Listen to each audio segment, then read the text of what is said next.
Halo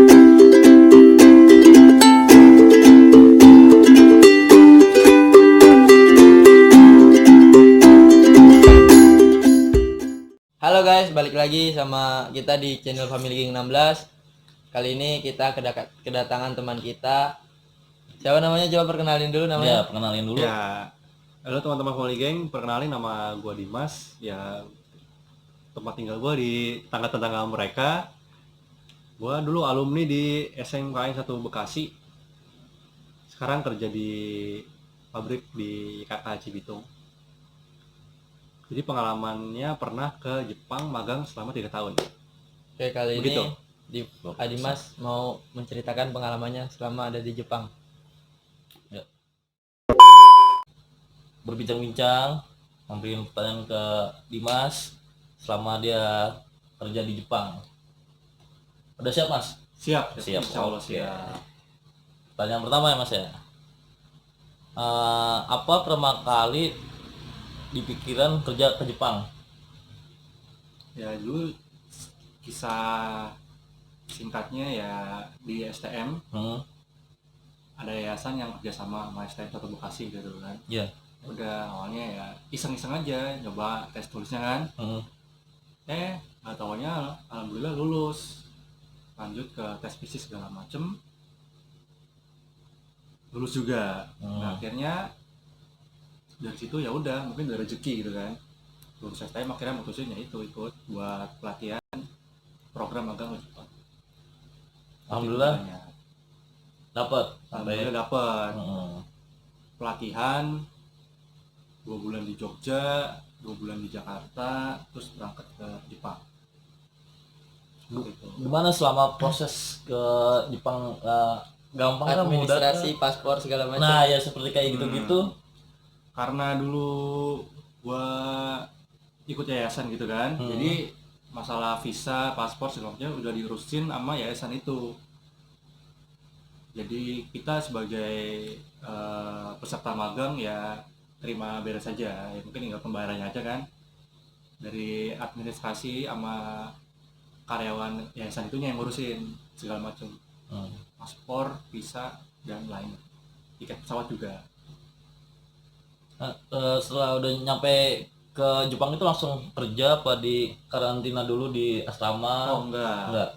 Jadi gimana tuh? Begitu udah sampai Jepang, kita 1 bulan di magangin lagi di sana. Jadi setelah 2 bulan di Indonesia, magang di sini, belajar sama guru Jepang di Indonesia, tapi yang orang Indonesia ya. Nah setelah kita ke Jepang tuh kita nggak langsung ke pabrik, kita 1 bulan kayak di karantina lagi lah, belajar lagi di sana. Tapi bedanya full orang Jepang kan, kayak dari kepala asramanya, dari gurunya segala macem itu benar-benar orang Jepang.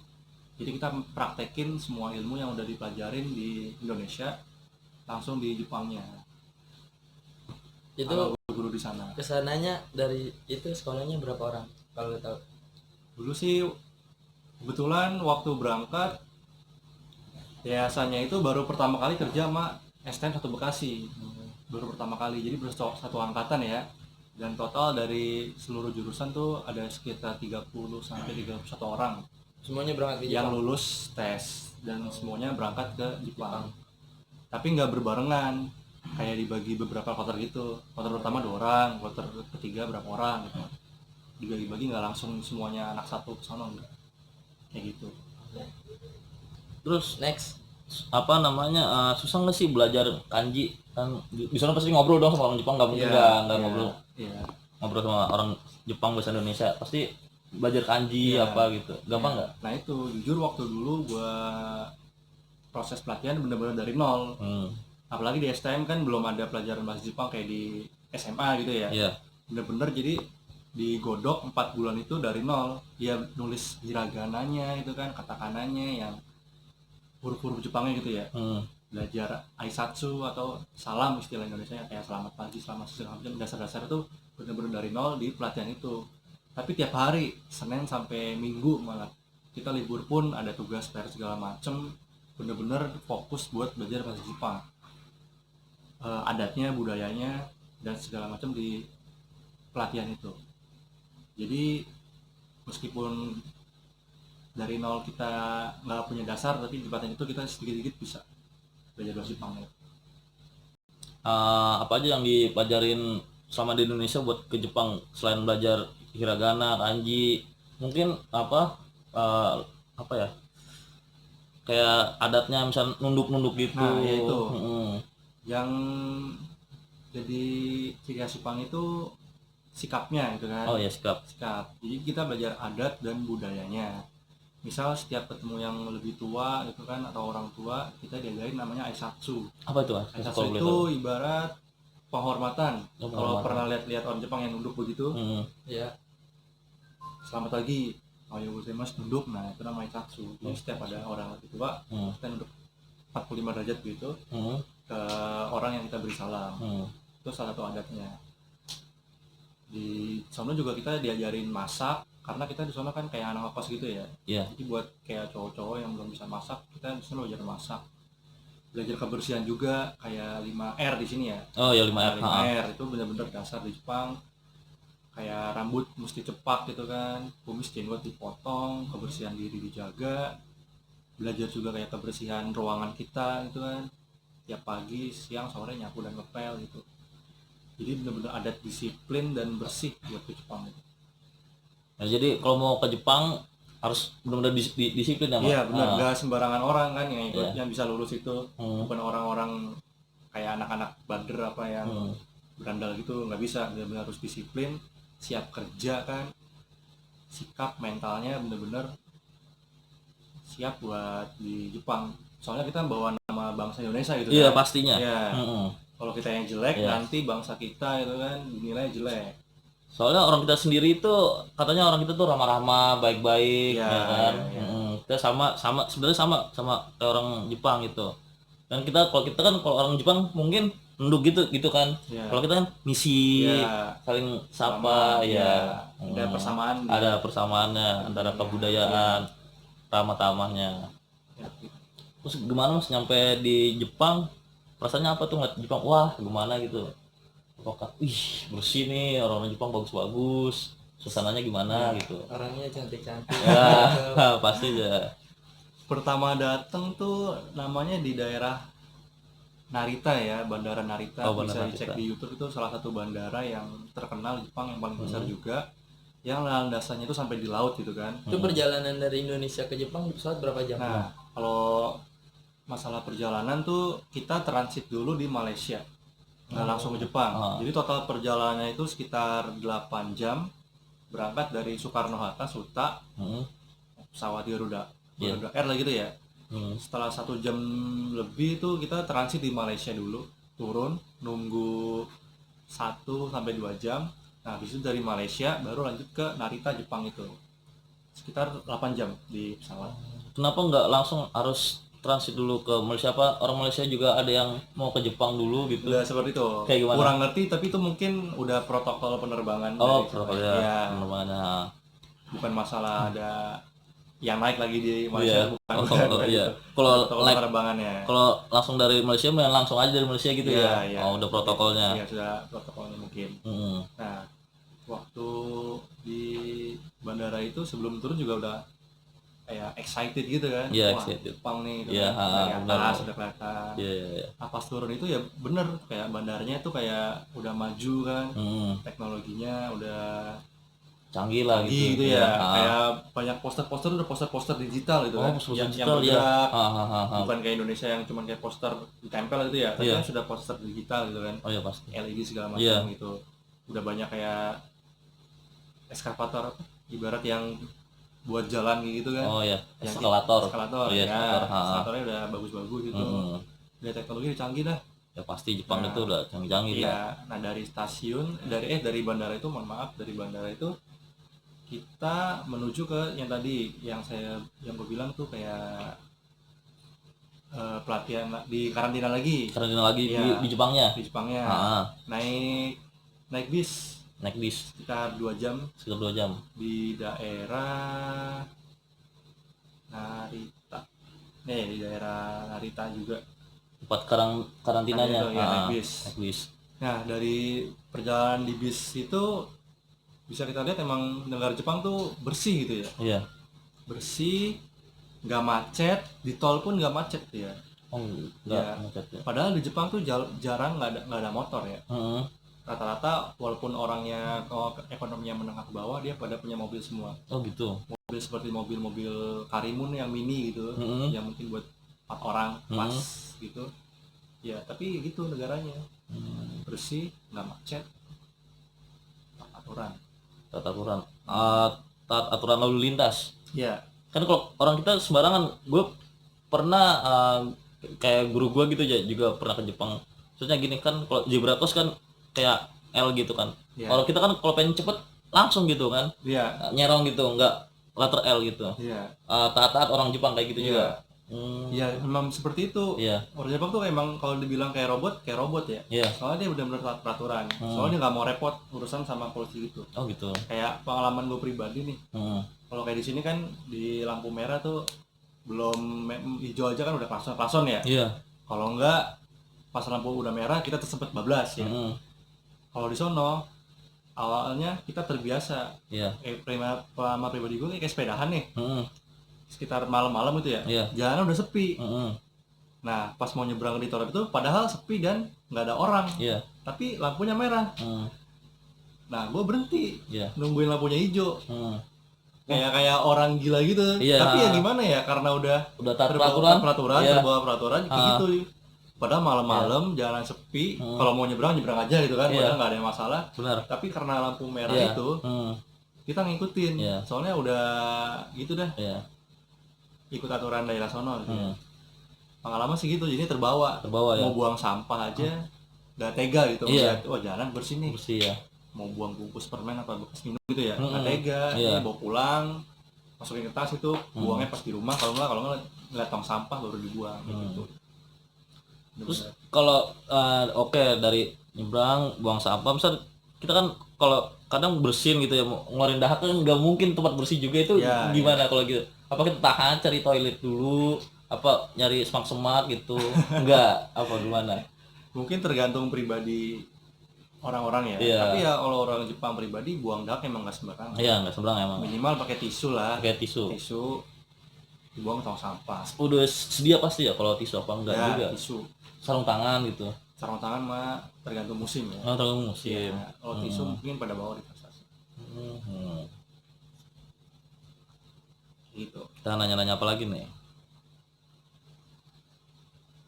Oh ya, orang Jepang ramah-ramah juga nggak sama kayak orang Indonesia gitu, misalnya, kayak mau kemana gitu. Nah, bertegur sapa. Bertegur sapa ya. Kalau menurut pengalaman gua, orang Jepang sama orang Indonesia itu lebih ramah orang Indonesia. Ramahnya bagaimana? Lebih ramah orang Indonesia? Orang Jepang tuh nggak seramah orang Indonesia. Dia sama orang yang nggak dikenal tuh dia egois. Sebenarnya dia egois. Kayak lo gua. Kayak di Indonesia tuh kayak budaya minjem utang tuh kayak nggak ada di sana. Bener-bener nggak mau ikut campur urusan orang lain. Bisa dibilang orang Jepang tuh emang hatinya kecil. Hatinya kecil. Jadi rasa gotong royongnya sama pedulian ke sesama itu kurang. Kecuali emang teman akrab dan dikenal. Kalau kayak sama orang lain itu dia bodo amat. Nggak ada ramah-tamah kayak di sini. Salam ala kadara, cuman kayak buat minjemin duit apa jenguk sakit tuh dia nggak kayak gitu. Kalau nggak deket-deket banget gitu ya? Ya, kalau teman dekat mungkin masih mau ngumpul gitu kan. Kalau emang orang-orang yang nggak dikenal ya udah kayak cuek begitu dia. Terus kalau masalah kerja di sana gimana? Sama nggak sih orang kita sama orang Jepang? Orang Jepang apa lebih detail, lebih kerjanya lebih gesit kayak robot gitu ya kan? Nah, kalau masalah kerjaan di sana jelas beda banget. Di sono kita kerja 8 jam, bener-bener 8 jam kerja. Nggak bisa main HP, nggak bisa kabur ke WC buat merokok, itu kan kayak orang sini nggak bisa. Bener-bener on time. Jam 7 bel, jam 7 kurang 5 kita udah perjalanan OTW ke mesin gitu ya. Nah, jam 7 nyala itu mesin udah start nyala.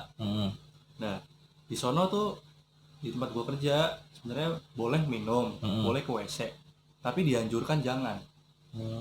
Bener-bener mesin harus 100% jalan, nggak boleh berhenti.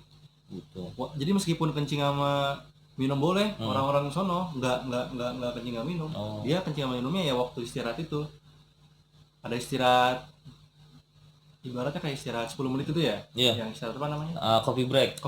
Nah, disitulah baru orang-orang ke WC minum.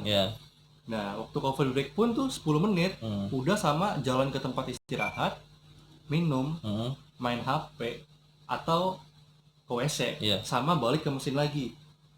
Jadi misal kita perjalanan dari mesin ke tempat istirahat 2 menit, paling minum kan semenit 2 menit, main HP itu, WC. Nah, waktu istirahat baru 7 menit, kita udah OTW ke mesin lagi. Oh gitu. Iya, jadi pas 10 menit istirahat tuh udah jalan di mesin lagi. Bener-bener disiplin waktunya. Disiplin waktu kalau dikata kayak robot, emang kayak robot. Bener-bener kerja. Ama nggak ngobrol gitu. Oh gitu. Iya, kalau ngobrol bisa di SP atau bukan di SP juga, ditegur leader. Oh, ditegur leader ya. Leader kan kadang keliling terus. Emang kayak robot, emang fokus kerja. Kalau ada komunikasi yang nggak perlu dia nggak. Oh gitu. Disiplin waktu, disiplin banget. Beda sama Indonesia. Tertib lah. Tertib banget. Nggak ada yang leye-leye apa main HP gitu. Berarti total ya orang-orang kerja di Jepang itu. Total banget. Soalnya dia capek juga mikirnya setimpal sama gajinya gitu kan. Kayak gaji dia udah digaji nih, jadi dia mikirnya kerja ya sesuai dengan hasil dia memberikan kerja maksimal dan mengharapkan hasil maksimal. Timbal baliknya jadinya ada gitu. Pasti. Iya. Jadi nggak terus sia-sia buang waktu sama kerja. Iya, nggak kayak pengennya kerja nyantai, gajinya gede itu. Enggak, ya dia fair-fairan. Kerja segini nih maksimal, bonusnya sama gajinya harusnya fair-fairan juga gitu. Gitu. Baik lagi nih soal apa namanya tata tertib di lalu lintas. Gue pernah baca artikel, jadi kayak dia tuh benar-benar menghormatin kayak motor menghormatin mobil, mobil menghormati motor menghormati sepeda menghormati jalan kaki. Bener nggak kayak gitu di Jepang? Iya, di Jepang tuh ada aturan kayak gitu. Ibarat kayak mobil sama motor diprioritaskan motor. Misalnya kalau jalan macet, ada motor mau lewat, mobil berhenti, motor lewat dulu. Kayak ada kasta gitu ya. Iya, ada kasta-kastanya. Ke motor, motor ke sepeda, dan rajanya itu pejalan kaki. Pejalan kaki. Iya, pejalan kaki.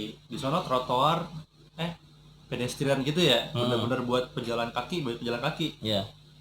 Nggak ada motor lewat situ. Ada juga jalur sepedanya dipisahin, itu bener-bener buat jalur sepeda. Jalan kaki nggak boleh ada di jalur sepeda ataupun sebaliknya gitu. Iya, emang ada kasta seperti itu. Ada kasta seperti itu. Mobil, motor, sepeda, pejalan kaki. Pejalan kaki nomor 1. Oh, nomor 1. Kalau ada kayak rombongan anak-anak TK mau lewat gitu, atau kayak ibu-ibu yang mau belanja rame-rame gitu, pasti mobil berhenti. Meskipun lampunya hijau gitu, pejalan kaki nomor 1. Nomor 1. Sepeda juga gitu. Utamakan. Bagus. Harusnya Indonesia bisa mencontoh Jepang sisi positifnya yang bisa kita ambil gitu harusnya. Tapi kita kan enggak. Bikin CCTV dulu, ngelewatin dikit itu ditilang. Baru pada takut. Kalau Jepang enggak kayak gitu, udah menghormati pejalan kaki. Berarti luar biasa banget ya Jepang.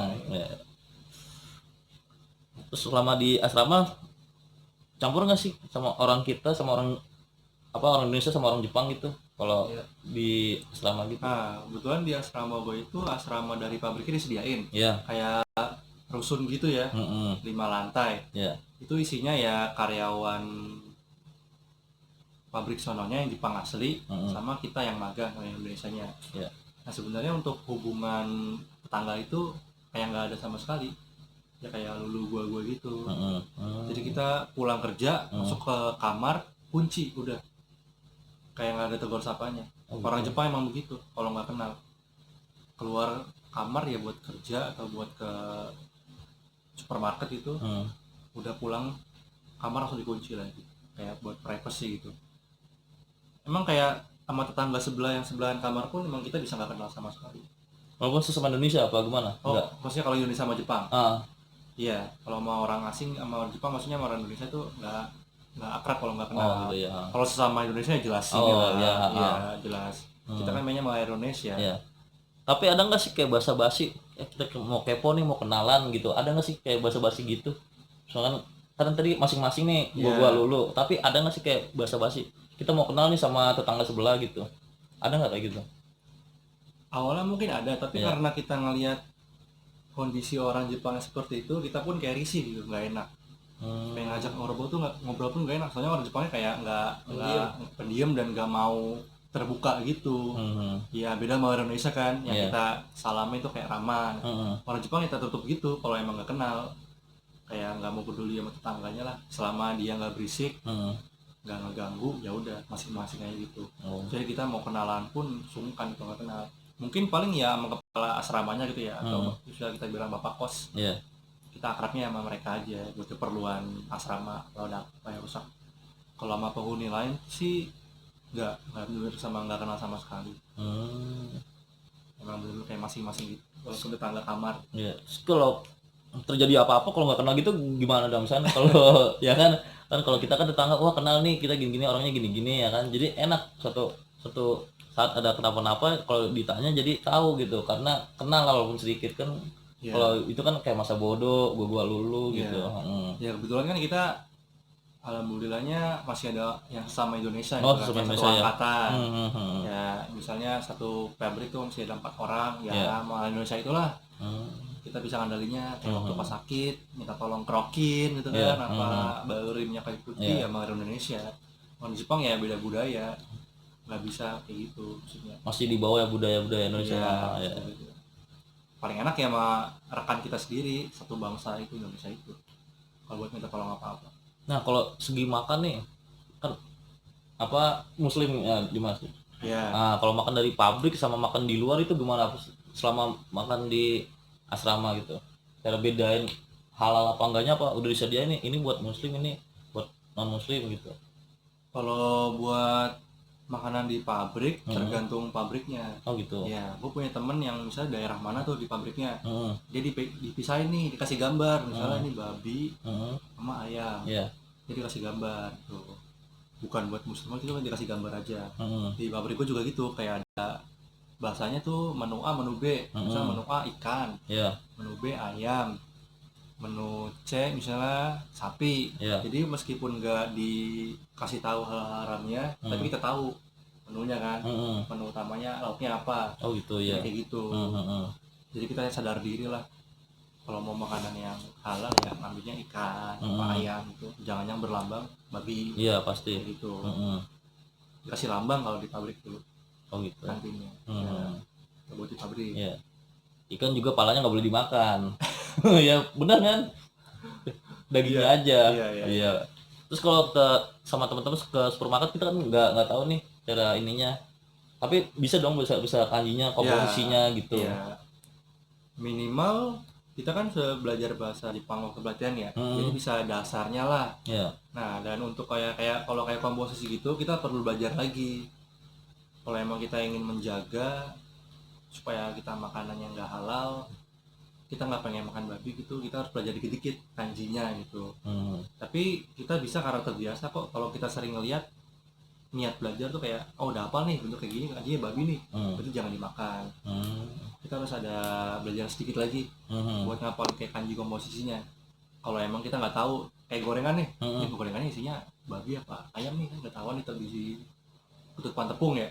Kita lihat komposisinya kan belakang itu pasti ada tuh kayak minyak apa gitu, itu harus belajar lagi sedikit sih buat ngapalin kanjinya. Kayak babi alkohol apa ya. Dari minuman juga ada alkohol gitu ya. Iya.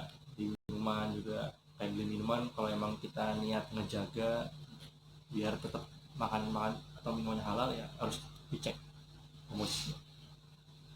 Itu kalau dari segi di supermarket apa gitu. Terus kalau kita balik ke asrama gitu disediain makanannya bagaimana tuh? Enggak.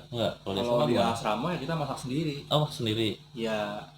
Belanja pasar sendiri dong. Supermarket. Kalau gue dulu ya dari PT tuh disediain seminggu sekali bis buat supermarket. Gitu. Jam Sabtu. Jadi orang-orang Indo yang mau belanja jam 3 sore nih, ada bis yang ke kosan. Yang mau ikut ke supermarket terdekat. Dikasih waktu sejam setengah lah buat belanja. Jadi itu belanjanya seminggu sekali. Beli stok buat itu. Tapi kalau hari biasa kita kekurangan apa-apa bisa kok sepedahan gitu ke supermarket sendiri. Dari asrama nggak begitu jauh? Nggak begitu jauh. Cuman ya yang disediain dari PT itu ya bis itu seminggu sekali. Gitu. Tapi kalau emang kita hari biasa gitu mau belanja bisa. pakai sepeda ke supermarket terdekat. Iya. Gitu. Jadi nggak mesti seminggu sekali nyetok, kita bisa belajar sendiri kok. Cuma kan kalau yang emang capek kerja kan seminggu sekali itu dimaksimalin belanja ke supermarket terdekat. Iya. Kayak gitu. Nah, gue denger kalau kerja Jepang gitu emang benar-benar harus mirip ya, soalnya di sana kan tinggi juga mata uangnya gitu ya. Iya, kalau ngiri tuh kembali ke pribadi masing-masing ya. Masing-masing Kita ya. niatnya emang mau foya-foya apa mau belanja. Iya. Ya emang di sono tergantung daerah juga. Ya kan. Kalau emang daerah kota itu emang mahal harganya. Jadi kalau kita nggak bisa hemat, asal beli cemilan bisa habis duit. Tapi ada juga kok kayak sayur murah, sawi, timun itu maksudnya murah. Telur masih murah, telur masih murah, yang pak-pakan isi 12 gitu. Jadi kalau buat masalah hemat sama enggaknya tergantung masing-masing. Iya, soalnya kan di Jepang kan kehidupannya katanya serba mahal gitu, biaya hidupnya lah gitu. Iya. Enggak juga apa biasa aja standar apa gimana? Kalau masalah biaya hidup ya standar aja sih, tergantung pribadi masing-masing. Kalau dia hidupnya mewah ya biaya hidupnya pasti mahal. Oh gitu. Sama nggak sih kayak ada UMR-nya kayak Jepang, Jogja, Surabaya gitu, Bandung. Kalau di sana itu gimana? Di Jepang juga tuh gajinya sama Indonesia, pembagiannya sesuai daerah. Oh, sama kayak Indonesia. Ibarat UMP ya. Iya, minimum provinsi. Benar. Misal kayak di ibu kota Tokyo tuh per jamnya bisa mahal. Sedangkan di daerah pedesaan tuh jelas di bawah. Soalnya kan biaya hidupnya beda ya. Iya. Jadi kota kan pasti barang-barangnya mahal. Sayuran pun mahal. Iya. Kalau di desa kan murah. Jadi gitu. Semakin kota, semakin metropolitan, gajinya semakin gede. Oh, gitu. Tapi biaya hidupnya makin mahal. Pasti. Jadi sama aja kan. Walaupun yang gajinya kecil di desa, tapi biaya hidupnya kecil. Kalau masalah buat biaya itu hidup tergantung pribadi masing-masing. Hemat apa enggaknya. Gitu. Itu kalau belajar mata uang di Jepang gimana? Kan dari Indonesia, kalau di Indonesia rupiah, terus pas pindah ke Jepang belajar kurs gitu. Iya. Itu gimana? Maksudnya gimana ya? Kalau di Jepang kan mata uangnya yen, mata uang yen. Nah, kalau masalah tuker duit itu kayak kita ngeliat info aja, bisa lihat dari TV, kalau nggak dari handphone kan. Tiap hari kan kurs berubah nih. Misalnya 1 yen tuh berapa rupiah? Dulu waktu gua kesono 1 yen itu 114 rupiah. Jadi misal kita gaji 10.000 tuh bisa sekitar 10 jutaan kayak gitu. Itu menerima gajinya dari tempat kerja langsung bentuk rupiah atau dari yen dulu baru ditransfer? Enggak, ya waktu kita kerja di sono, maka sono ya bikin ATM bank di Jepang. ATM provinsi kita. Ya. Sama kayak di sini, disuruh bikin di ATM. Jadi dari gaji dari perusahaan jadi transfer ke ATM itu. Jadi kita bisa ngambil di ATM terdekat gitu. Ditransfer sama. Iya. Oh. Ya, mungkin udah sekian lama kita berbincang-bincang tentang masalah di Jepang. Soal waktu juga, kebaiknya kita tutup terlebih dahulu. Sebelum ditutup, ada tambahan Mas Ilham? Nggak ada, cukup. Banyak bertanya tadi tentang soal di Jepang. Sudah banyak tahu tentang Jepang? Iya, ada. Kita ambil manfaat positifnya, pengetahuan yang banyak tentang sama Mas kerja di Jepang. Semoga kita mau ini nih, apa tuh? Coba untuk penutupan pakai bahasa Jepang. Yaudah. Oke, setuju. Coba ya. Coba. Ja, minasan, ore tachi no video o mite kurete arigato. De, watashi tachi ga YouTube ga aru kara, nanka minasan ni follow suru onegai shimasu. Ijo desu. Ya, mata imashou. Dadah.